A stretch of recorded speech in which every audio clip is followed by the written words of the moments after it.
오늘 우리에게 주시는 하나님의 말씀은 창세기 29장 1절부터 20절까지입니다.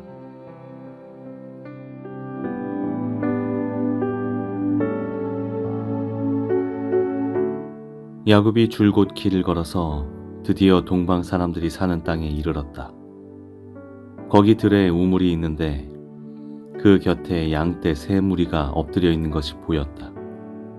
그곳은 목자들이 양떼에게 물을 먹이는 우물인데 그 우물 아귀는 큰 돌로 늘 덮여 있어서 양떼가 다 모이면 목자들이 우물 아귀에서 그 돌을 굴려내어 양떼에게 물을 먹이고 다 먹인 다음에 다시 돌을 굴려서 우물 아귀를 덮고는 하였다. 야곱이 그 목자들에게 물었다. 여보십시오, 어디에서 오시는 길입니까? 그들이 대답하였다. 우리는 하란에서 오는 길입니다. 야곱이 그들에게 또 물었다. 나홀이라는 분의 손자인 라반이라는 분을 아십니까?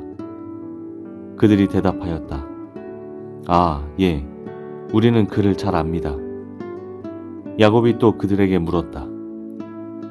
그분이 평안하게 지내십니까? 그들이 대답하였다. 잘 사십니다. 아, 마침 저기 그의 딸 라헬이 양떼를 몰고 옵니다. 야곱이 말하였다. 아직 해가 한창인데 아직은 양떼가 모일 때가 아닌 것 같은데 양떼에게 물을 먹이고 다시 풀을 뜯기러 나가야 하지 않습니까? 그들이 대답하였다. 그렇지 않습니다. 양떼가 다 모일 때까지 기다렸다가 양떼가 다 모이면 우물 아귀의 돌을 굴려내고서 양떼에게 물을 먹입니다. 야곱이 목자들과 말하고 있는 사이에 라헬이 아버지의 양떼를 이끌고 왔다. 라헬은 양떼를 치는 목동이다. 야곱이 외삼촌 라반의 딸 라헬과 그가 치는 외삼촌의 양떼를 보고 우물 아귀에서 돌을 굴려내어 외삼촌의 양떼에게 물을 먹였다.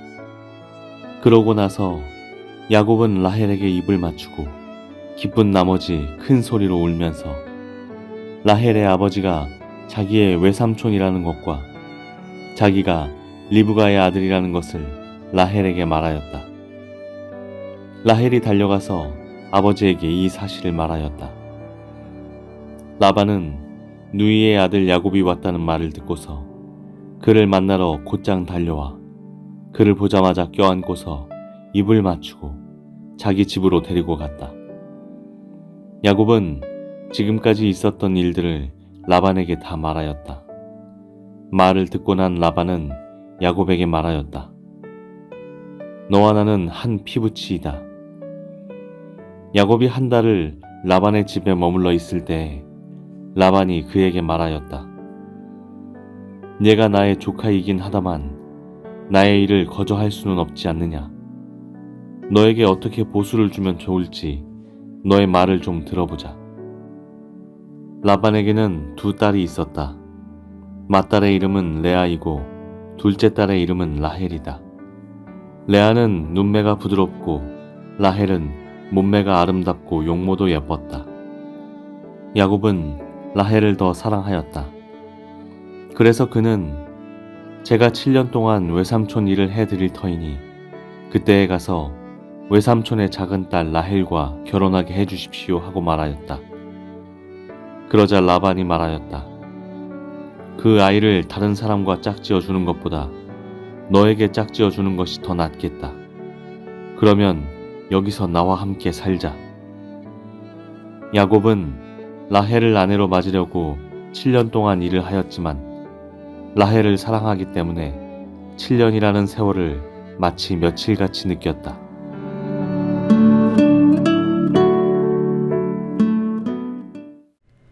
오늘 본문은 베델에서 하나님을 만난 야곱이 드디어 극적으로 라헬을 만나 라반의 집에 머물게 되는 이야기입니다. 고생 끝에 낙이 온다는 말처럼 야곱의 인생에도 드디어 낙이 시작되는 거죠. 그런데 우리가 여기에서 먼저 짚고 넘어가야 할 사실이 하나 있습니다. 그건 바로 야곱의 이 모든 낙이 바로 하나님의 은혜와 인도하심이었다는 사실입니다. 야곱은 하나님 은혜로 하나님의 섭리 속에서 낙을 맞이하게 되었다는 거죠. 보십시오. 야곱은 이미 베델에서부터 하나님을 만나 축복의 약속을 받았습니다. 그리고 하나님의 인도하심 속에 드디어 동방 사람들이 사는 땅에 이르렀지요. 그것만으로도 감사한데 우물가에 도착하니까 너무나 우연히 세 무리의 목자들을 만납니다. 그들은 이미 야곱의 삼촌인 라반을 다 알고 있었죠. 뿐만 아닙니다. 대화를 나누고 있는데 마침 라반의 딸인 라헬이 양떼를 몰고 왔습니다. 마침 우연히 그런 일들이 반복되면서 결국 야곱은 라반을 만나고 그의 집에 기거하게 돼요. 그런데 그게 사실 보면 운이나 우연이 아니라 하나님의 섭리였습니다. 하나님께서 야곱의 인생에 그렇게 개입하셨다는 거죠. 그러고 보면 우리 인생도 마찬가지 아닙니까? 하나님께서는 때로 마침과 우연을 가장해서 우리의 삶에 다가오십니다. 당신의 뜻을 알려주시고 우리를 도와주셔요. 그렇게 주님이 우리를 인도하신다는 거죠. 당장 어제만 해도 저는 그런 경험을 수차례 했습니다. 궁금한 일이 있었는데 마침 한 성도님이 전화를 주셔서 그 이야기를 저에게 전해주셨어요. 그 전화를 받는 순간 야, 이거 하나님 알게 하시는구나, 하나님 개입이구나, 그런 생각이 바로 들 정도였습니다. 또 점심 식사 자리에서도 하나님께서 들어야 할 내용을 듣게 하셨습니다. 또 보게 해야 할 걸 보게 하시고 들어야 할 거를 듣게 하셔요. 이후에도 우연히 친구와 전화통화를 하면서 또 다른 일을 듣게 하셨고, 또 수요 말씀 예배 설교 준비를 하면서도 꼭 필요한 자료를 보게 해주셨습니다. 그 모든 것들이 참 우연처럼 다가왔습니다. 근데 너무 적절하게 제가 꼭 알아야 하는 것들이었습니다. 하나님은 그렇게 제 삶에 개입하셔서 저를 인도하셨다는 거예요. 성경의 야곱만 아니라 나의 삶에도 개입하셔서 지키시는 하나님, 그분을 저도 경험하고 고백하게 되었다는 겁니다. 그래서 하는 말이지만은 우연을 우연으로 여기지 않고 세상 사람들이 운이라 말하는 것도 하나님의 섭리로 받아들이고 또 우리에게 주어진 인연을 하나님의 필연으로 여기며 살기면 좋겠다 하는 생각을 하게 됩니다. 그렇게 하나님의 개입과 은혜, 인도하심 속에 살고 싶다는 말입니다. 오늘도 우리 그렇게 하나님의 인도하심 속에 살아가십시다. 그게 은혜고 그게 복입니다. 우리의 삶을 인도하시는 주님을 경험할 때 비로소 우리가 이 땅에서도 천국 백성으로 살게 되기 때문입니다. 그런 삶 사는 저와 여러분 다 되실 수 있기를 주님의 이름으로 축복합니다. 그런데 또 한 가지 생각해 보고 싶은 게 있습니다. 그건 바로 야곱이 베델에서 하나님을 만나고 이제는 하나님 은혜까지 경험했는데 왜 이 이후에 보면 그의 삶이 여전히 인간적일까 하는 겁니다. 정말 그런 생각과 질문이 떠오르거든요. 분명히 하나님께서 그가 가진 문제들을 해결해 주셨어요. 집에서 나와 막막할 때까지만 해도 꿈으로 그의 앞길 보여주셨고 이제는 안전하게 라반의 집까지 주님의 인도로 도착하지 않았습니까? 하나님의 도우심으로 문제가 해결됐는데 그의 삶이 하나님 은혜가 있었는데 왜 여전히 세상적인 냄새가 이후에 가득할까 그런 생각이 드는 겁니다. 그러다가 발견한 게 이겁니다. 오늘 본문에 그의 삶에 예배가 없다는 거예요. 하나님의 은혜를 경험한 자의 삶에 제단을 쌓고 주님의 이름을 부르는 일이 없다는 겁니다. 어제만 해도 있었거든요. 베델에서는 그렇게 했습니다. 주님의 이름을 불렀는데 오늘 본문에는 그런 내용 없습니다. 그저 좋은 얘기라고는 라헬을 사랑해서 열심히 일했다 한 문장이 다예요. 야곱과 하나님과의 관계가 없어요.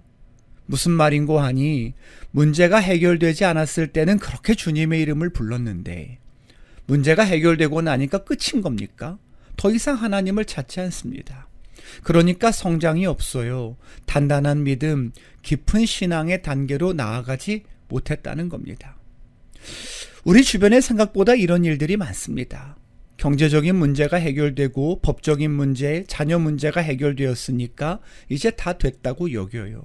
그걸로 내 삶이 회복되었다, 그리 생각한다는 거죠. 근데 사실은 그게 아니라는 겁니다. 회복은 아직 이루어지지 않았습니다. 문제가 해결되었다고 회복된 게 아니라 문제가 해결된 이후에 어떤 반응을 보이느냐에 따라 진짜 회복이 결정되는 거기 때문입니다. 우리의 영혼이 바뀌지 않은 상태에서 겉의 문제만 해결되는 건 인생의 회복이 아닙니다. 그건 원점으로 되돌아온 겁니다. 그게 야곱의 모습입니다. 원점으로 돌아왔습니다. 똑같이 거짓말하고 경쟁하고 인간적으로 머리 굴리고 거기를 못 벗어났다고요. 진짜 회복되고 싶다면 문제 해결만이 아니라 하나님께로 나아가야 한다는 거였습니다. 예배의 자리로 나아가야 되는 거죠. 라헬 만나고 라반 만나고 난 다음에 나를 여기까지 인도하신 하나님을 기억하면서 주님의 이름을 부르고 예배했어야 한다는 말입니다. 그 삶이 우리 가운데 중요하다는 겁니다. 그렇게 주님을 기억하고 예배하는 것이 진정한 회복이기 때문에 그렇습니다. 그러니 이 하루도 주님을 기억하며 예배자로 서기를 바랍니다. 문제 해결만 구할 것이 아니라 나 자신을 바꾸기를 구하고 그래서 하나님 앞에 성숙의 길, 믿음의 길 걷게 되기를 바랍니다. 그게 문제 해결보다 훨씬 더 중요합니다. 그게 하나님 원하시는 모습입니다.